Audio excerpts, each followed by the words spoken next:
أهلا بيكم. أول حاجة بنعملها لما بنقابل حد جديد هي إننا بنسلم عليه، صح؟ والموضوع في ألمانيا شبه عندنا في مصر بالظبط، يعني في طرق كتير قوي للتحية، وكل طريقة بتعتمد على الموقف وكمان على المنطقة اللي احنا فيها. لو عايزين نبدأ بداية سليمة ونلعب في المضمون يبقى مفيش أحسن من جوتن تاج. دي التحية الرسمية، معناها يوم سعيد، وميزتها إننا نقدر نستخدمها في أي مكان في ألمانيا في أي وقت طول النهار ومع أي حد منعرفوش. بسيطة ومباشرة. وهنا بقى الجزء الممتع، إزاي نسلم زي أهل البلد نفسهم. يعني لو سافرنا شمال ألمانيا هنسمعهم بيقولوا موين موين، ولو نزلنا شوية للجنوب أو رحنا النمسا كلمة سيرفوس هي اللي منتشرة قوي هناك.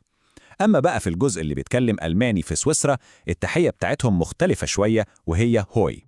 في نقطة مهمة جدا في الثقافة الألمانية وهي إظهار الاحترام في المواقف الرسمية.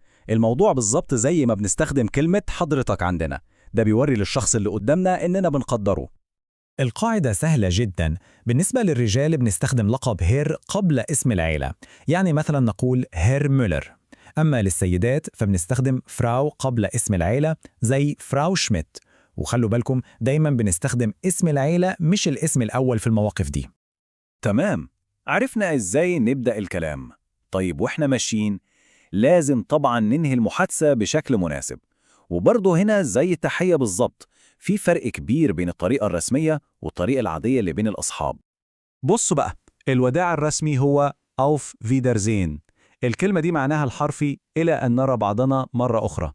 طويلة شوية بس رسمية جدا. أما بقى بين الأصحاب والناس اللي نعرفها كويس، الكلمة الأسهل والأكثر استخداما هي تشاو، واللي هي زي كلمة سلام عندنا. وفي كمان اختيارات تانية لطيفة. ممكن نقول بس بالت لو احنا عارفين اننا هنشوف الشخص ده تاني قريب، او ممكن نقول بس شبيتر لو هنشوفه في نفس اليوم بس في وقت لاحق. من أحلى الحاجات في الثقافة الألمانية واللي بتسيب انطباع كويس قوي هي إنهم بيحبوا يضيفوا أمنية لطيفة في آخر المحادثة. دي حركة بتوري إن الواحد شخص ودود ولطيف. يعني مثلا في أي يوم عادي ممكن نقول شونن تاغ، ودي معناها أتمنى لك يوما سعيدا. أما لو كان يوم جمعة والناس داخلة على ويك إند فالأفضل نقول شونس وخيلأنده، يعني أتمنى لكم عطلة نهاية أسبوع سعيدة. طيب لو حد بقى هو اللي قال لنا أمنية لطيفة زي دي نرد نقول إيه؟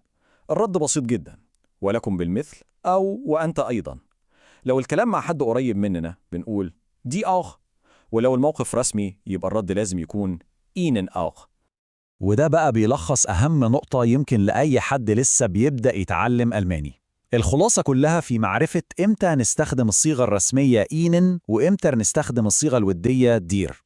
لو عرفنا نفرق بينهم يبقى كده قطعنا شوط كبير قوي في التواصل المحترم والناجح في ألمانيا. ودلوقتي هسيبكم مع سؤال كده للتفكير. تخيلوا لو سافرتوا بكرة بلد بتتكلم ألماني، يا ترى إيه أول كلمة هتستخدموها من اللي اتعلمناه النهاردة؟ هل هتبدأوا بجوتن تاج ولا يمكن تجربوا موين أو يمكن سيرفوس؟